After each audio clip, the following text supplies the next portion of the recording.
사람이 나이가 들면 성숙해지고 지혜로워지죠. 그래서 세상과 사물에 대해서 잘 판단을 할 수가 있어요. 성도들도 역시 마찬가지입니다. 신앙이 성장하면은 그만큼 이 모든 만물을, 모든 사건을 하나님의 말씀으로 잘 판단할 수 있는 그런 실력을 갖추게 됩니다. 그러니까 하나님 뜻대로 살 수가 있는 거예요. 그래서 신앙이 날마다 성장해 가야 됩니다. 성숙해져야 됩니다. 그렇게 신앙이 성장하고 성숙해지기 위해서는 예수 그리스도를 아는 지식에서 자라가야 됩니다. 그래서 베드로 후서 3장 18절 보면 오직 우리 주 곧 구주 예수 그리스도의 은혜와 저를 아는 지식에서 자라가라.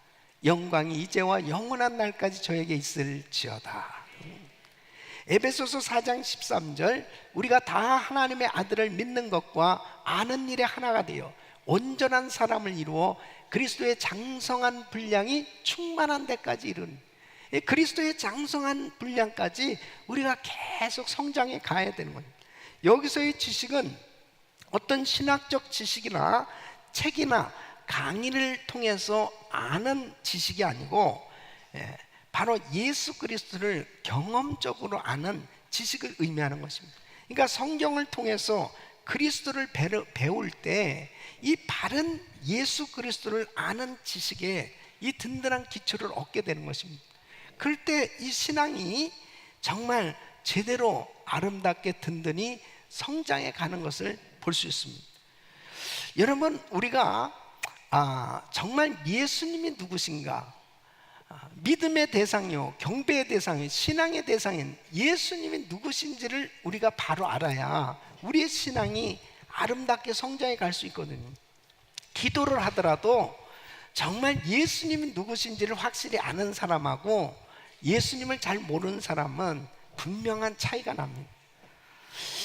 저는 이번에 몇 주간 동안 이제 요한복음을 보면은 예수님께서 나는 누구다 이렇게 자기 선언을 하신 이 선언문이 있어요. 그 7가지 선언문이 나오는데 그 7가지를 이제 하나씩 여러분과 같이 나누면서 예수님 자신이 나는 누구다 이렇게 말씀하신 거에 엄청난 진리가 내포되어 있습니다. 바로 그 예수님이 누구신지를 분명히 잘 알 수 있는 그 아주 핵심적인 진리가 거기에 담겨져 있습니다. 그 말씀들을 통해서 우리들이 다시 한번 예수님에 대한 바른 지식, 바른 이해를 얻고 그리고 주님을 만나는 그런 은혜가 있기를 예수 이름으로 축원합니다.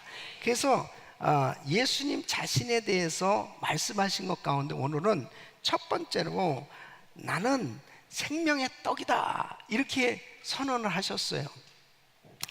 여러분, 예수님께서 광야에서 이제 병자들을 고치시고 복음을 전하시고 난 다음에 보리떡 5개와 물고기 2마리 가지고 5,000명을 먹이고 12광주 남기는 이런 역사를 일으키셨어요. 그때 사람들은 충격을 받은 겁니다. 마치 이스라엘 백성들이 광야에서 40년 생활하는 동안 하늘에서 만나를 주셨을 때 그 만나를 먹고 수백만이 넘는 사람들이 그 만나를 먹고 살았거든요. 그 만나를 먹고 살았다라고 하는 것은 바로 엄청난 기적을 경험하면서 사는 거죠. 자기들이 무슨 농사를 져서 먹고 사는 것도 아니고 이게 하늘에서 떨어지는 것을 통해서 이 먹고 산다는 것은 날마다 기적이거든요.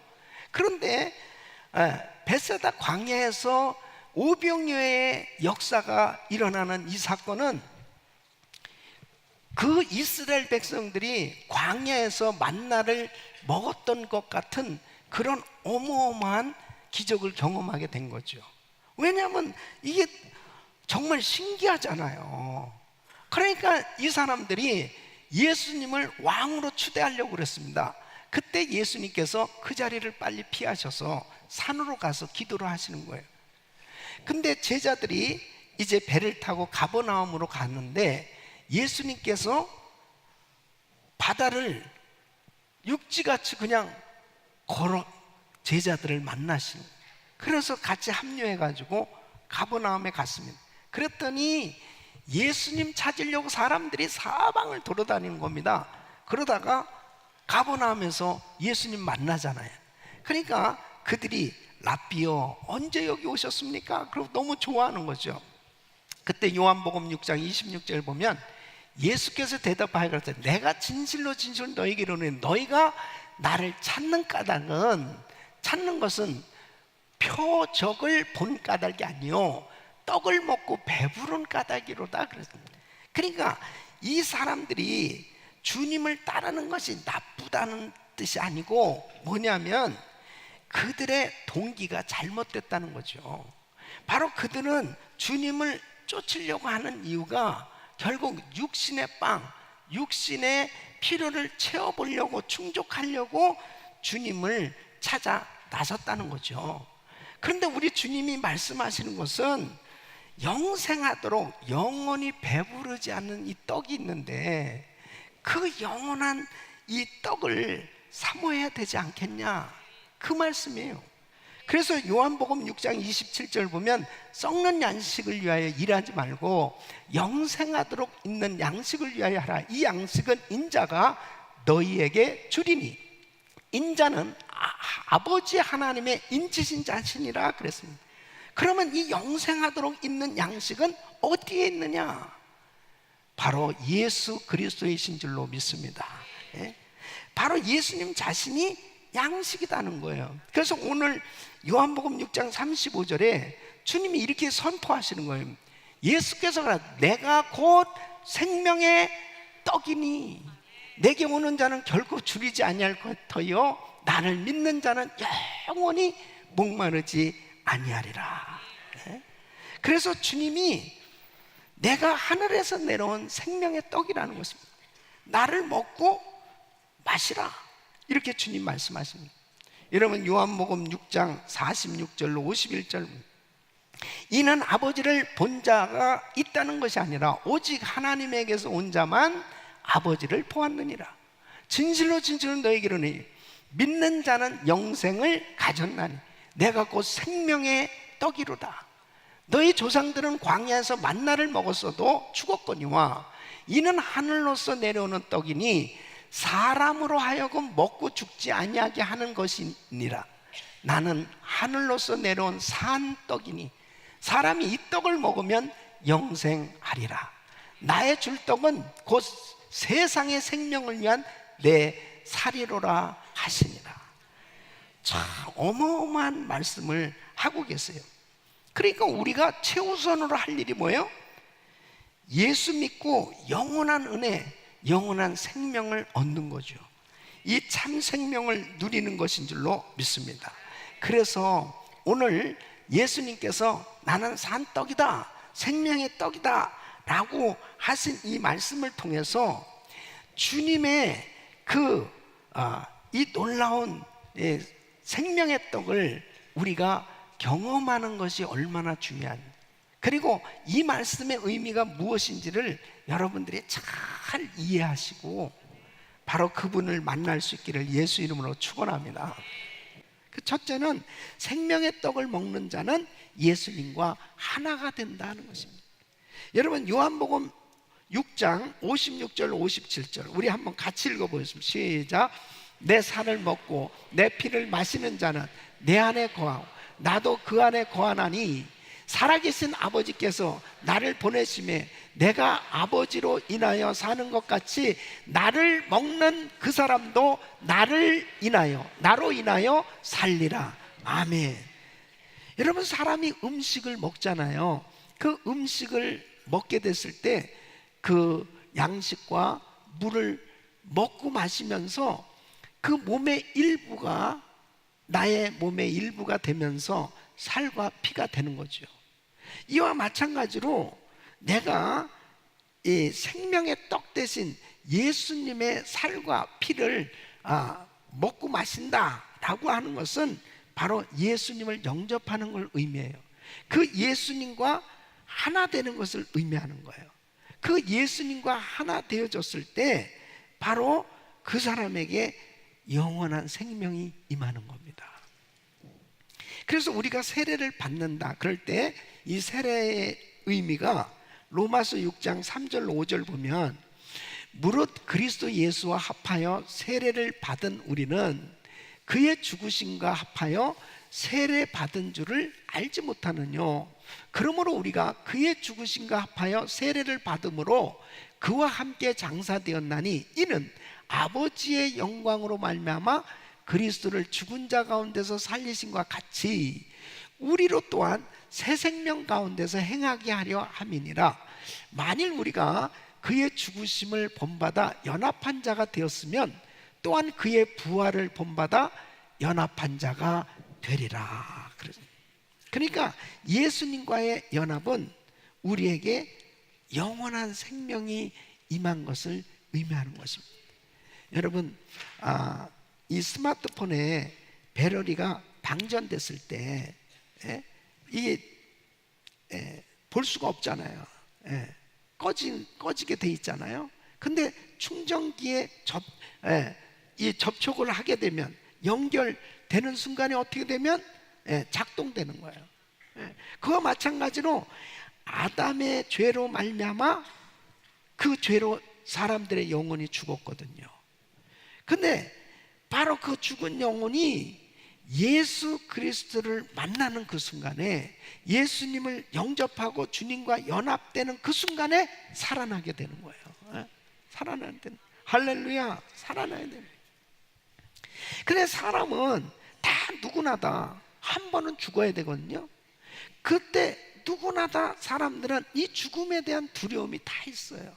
죽음에 대한, 이 히브리서 9장 27절 보면, 한 번 죽는 것은 사람에게 정한 것이요 그 후에는 심판이 있으리니 그랬어요. 그러니까 사람들마다 이 죽음에 대한 두려움이 있는데, 이 생명의 떡을 먹은 자, 바로 주님과 연합되어졌을 때 그 주님의 그 은혜로 영원한 생명을 얻은 사람은 이 죽음의 두려움에서 해방되는 거죠. 해방되는. 그래서 히브리서 2장 15절 보면, 또 죽기를 무서워하여 일생에 매여 종노릇하는 모든 자들을 놓아주려 하심이라.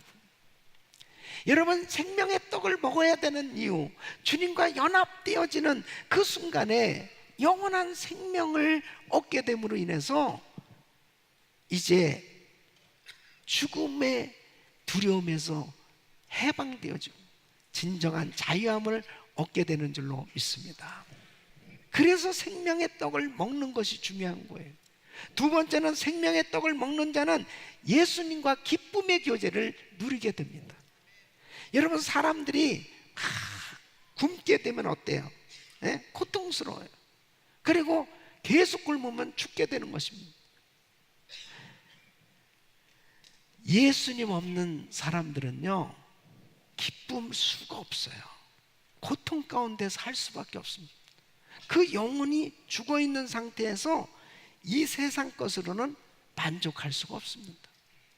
근데 생명의 떡을 먹는 사람은 바로 예수님으로 배불러게 돼요. 그러니까 영적인 즐거움이 있어요.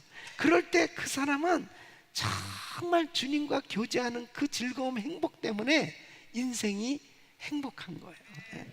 여러분, 솔로몬이 세상의 모든 걸 다 가졌잖아요. 다 가져봤어요. 그리고 다 누려봤어요. 근데 이 솔로몬이 하는 이야기가, 모든 것이 헛되고 헛되니 헛되고 헛되도, 만일 아무것도 없는 사람이 다 가져봐야 그거 다 헛된 거지, 그런 말하면 안 통해요. 그렇잖아요. 근데 솔로몬이 말하면 통할 수 있어요. 진짜 솔로몬이야말로 다 가져봤거든요. 근데 전도서 2장 11절에 보면 이렇게 이야기합니다. 그 후에 본즉 내 손으로 한 모든 일과 수고한 모든 수고가 다 헛되어 바람을 잡으려는 것이며 해 아래서 무익한 것이로다. 그러니까 생명의 떡을 먹지 않고 이 땅의 것으로 결단코 만족할 수 없다니까요. 여러분, 예수님 없는 삶, 예수 없이 살아가는 사람들 가운데 재벌집이 부럽습니까? 너무너무 불쌍한 삶을 살고 있는 거예요. 여러분, 이 세상의 것으로는 결단코 만족할 수 없다니까요. 솔로몬이 이렇게 분명히 고백을 하고 있는 것처럼 생명의 떡을 먹어야만 만족한 인생이 될 수 있다니까요. 진짜 즐거움은 거기에 있어요. 그러니까 여러분, 사도 바울 보세요. 솔로몬과 정반대의 그런 삶이라고도 볼 수 있어요. 이 사도 바울은 가진 게 없습니다. 사실 그가 복음 전하면서 다니는 곳마다 핍박을 당하고, 그리고 얼마나 어려움을 계속 당했습니다. 그런데 이 사도 바울은 고린도후서 7장 4절에 이렇게 고백하는 거예요. 내가 너희를 향하여 하는 말이 담대한 것도 많고 너희를 위하여 자랑하는 것도 많으니 내가 우리의 모든 환난 가운데서도 위로가 가득하고 기쁨이 넘치는도다. 그랬어요. 기쁨이 넘치는도다. 누가 진짜 부자예요? 누가 진짜 성공자입니까? 바로 생명의 떡을 먹게 되면 주님과 교제가 이루어지니까 기쁨이 충만하게 되는 거예요. 그 사람이 진짜 축복받은 거 아니겠어요? 바울의 이 충만한 기쁨, 행복의 비결이 뭐예요? 생명의 떡 대신 예수 그리스도를 소유하였기 때문이에요. 솔로몬은 이 세상의 것은 다 가지고 누렸을지 몰라도 생명의 떡으로 충만한 삶이 되지 못했을 때 그는 허무한 인생이 된 거예요.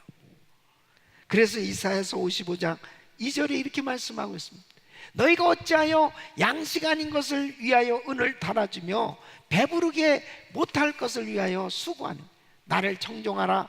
그리하면 너희가 좋은 것을 먹을 것입니다. 너희 마음이 기름진 것으로 즐거움을 얻으리라. 여러분, 주님과 교제하면서 살 때 우리에게 하나님이 부으시는 그 놀라운 즐거움과 기쁨으로 행복한 삶이 되는 거예요. 일천번제 40일 기도회를 하면서 참 우리 성도님들이 행복하시죠? 주님과 교제하는 시간이 너무 행복한 거예요. 주님과. 그러니까 주님과 교제하는 시간이 가장 즐거워야 되는 거예요. 여러분, 다른 어떤 것으로 진정한 만족은 없어요. 생명의 떡을 먹고 주님과 교제하는 삶이 되어졌을 때 진정한 행복이 있는 줄로 믿습니다. 어느 교회 예수를 잘 믿는 여자 집사님이 설거지하는 시간도 너무 아까워가지고 부엌에서 설거지하면서 싱크대 앞에 성경 구절을 적어가지고 딱 붙여놓고 그래서 성경을 암송하면서 설거지도 하는 거예요. 근데 어느 날 성경 구절을 암송하다가 놀라운 영감을 받게 됩니다. 고린도전서 10장 31절 그런즉 너희가 먹든지 마시든지 무엇을 하든지 다 하나님의 영광을 위하여 하라.